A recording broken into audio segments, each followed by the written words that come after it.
Something unbelievable has just happened in the United Kingdom. The new Deputy Prime Minister, the same man who was calling for African and Caribbean reparations long before he entered government, has now removed Queen Elizabeth's portrait from the Foreign Office and raised the Pan-African flag. A man the British system never expected to rise is now sitting at the heart of power.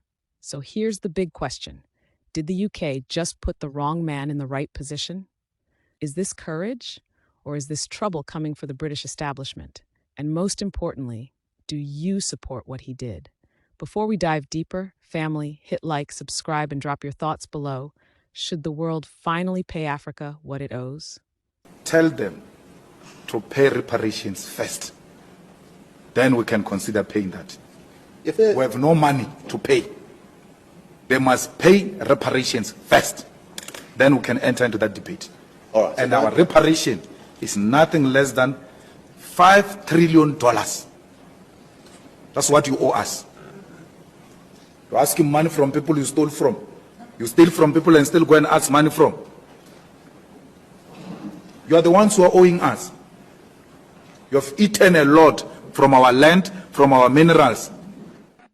We have had from the Prime Minister a blanket apology.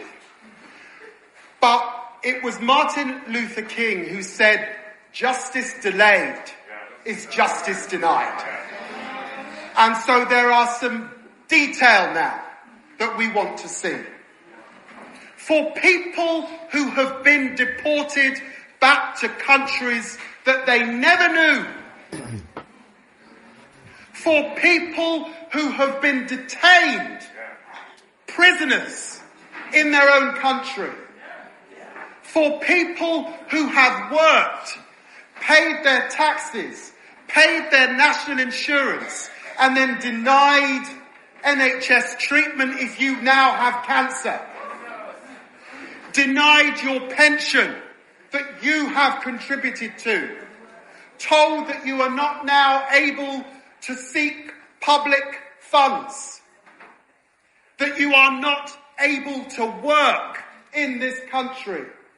I'm afraid, as Caribbean people, we are not going to forget our history. We don't just want to hear an apology, we want reparation.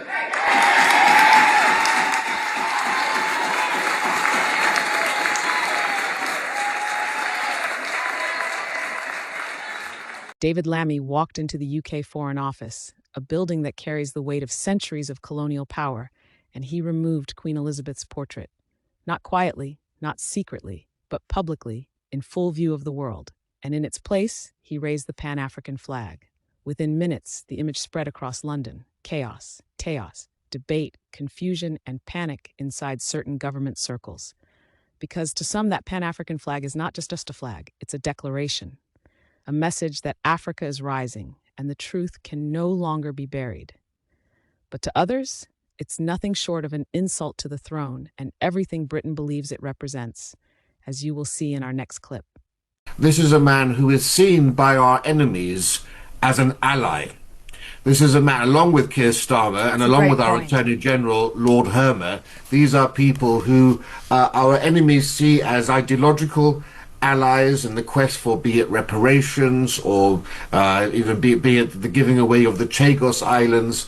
They can see here that the Labour government prioritises far-left ideology over Britain's national interest. It's the ideology of post-colonialism, it's the ideology of decolonisation, it's the ideology of reparations. And you know, this is not just a silly story about a painting. This really matters, because paintings hanging in the Foreign Office are supposed to project an image of Britain's soft power, and also how Britain wants the world to see it.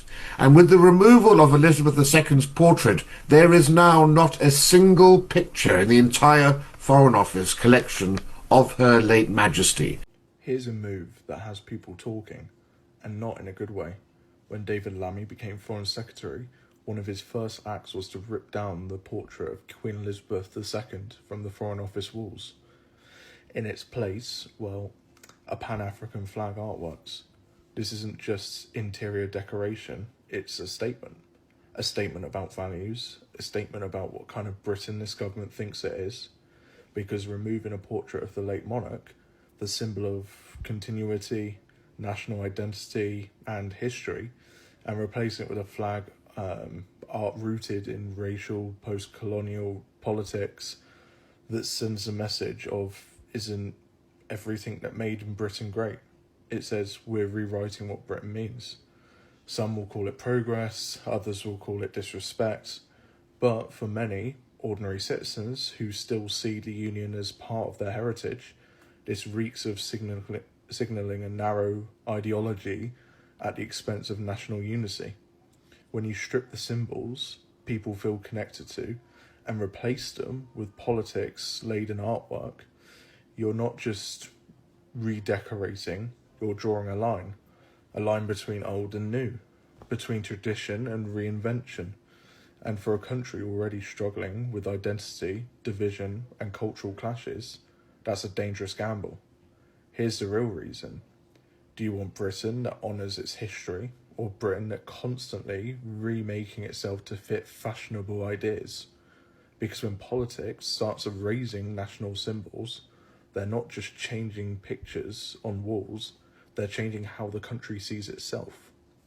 See, this is the same David Lammy that said by putting up the British flag is racist, and now he wants to put up flags of everything. Well, isn't that racist? But hey, who am I to say? Let me know your thoughts down below. Disclaimer.